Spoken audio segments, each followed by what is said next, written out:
ఇది బోర్న్విల్లా ప్లాంట్స్ అండి ఫ్రెండ్స్. ఇది చూడండి, ఇది ఎంత స్మాల్గా ఇంతే ఉన్నప్పుడే ఇది ఫ్లవర్స్ వస్తున్నది. ఇది చూడండి, ఇది ఒక లీఫ్.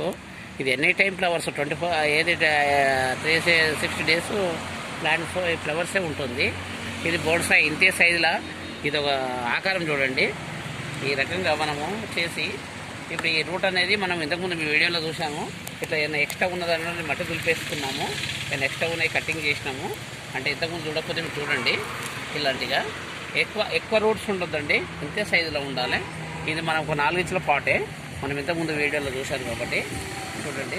ఈ రకంగా మనము మట్టి ఇట్లా పెట్టేసేసి ఇగో మట్టి దీని నిండా ఇది 4 ఇంచెస్ వద్దు కాబట్టి మట్టి దీన్ని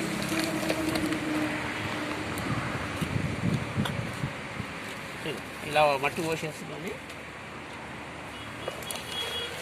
అయిపోయిందండి. చూసారా, ఈ 4 ఇంచెస్నే అన్నీ దీన్ని మొత్తం ఇది గుబురుగా మొత్తం ఇది అన్ని కాన్ రాకుండా కూడా అన్ని ప్లాంట్స్ వచ్చి అదే మొత్తం ఫ్లవర్స్ వస్తున్నాయండి. చూడండి, ఒక 3 నెలల లోపుగానే మనకంతా ఈ ఫ్లవర్స్ చూస్తామండి. చూడండి, ఇలా పెట్టి మనమేంది ఓకే. చూడండి ఫ్రెండ్స్, ఎలా ఉంది. ఇది ఒక ఆకారంని మనం ఒకటి తీసుకొని ఇది ఒక పొడవలే వస్తే ఇది ఒక పిడి చూడండి మీరు ఒకసారి. ఇదంతా ఫ్లవర్స్ వస్తున్నది, మనం ఏ షేప్లోనే కట్ చేసుకోవచ్చు. ఇది ఒక పిడి అనుకుందాము.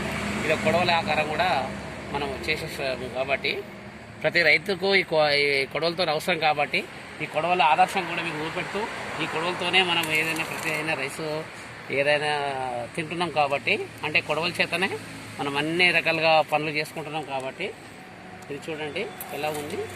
ఈ కొడవల ఆకారంతో ఇది ఈ వీడియో చేసినామండి.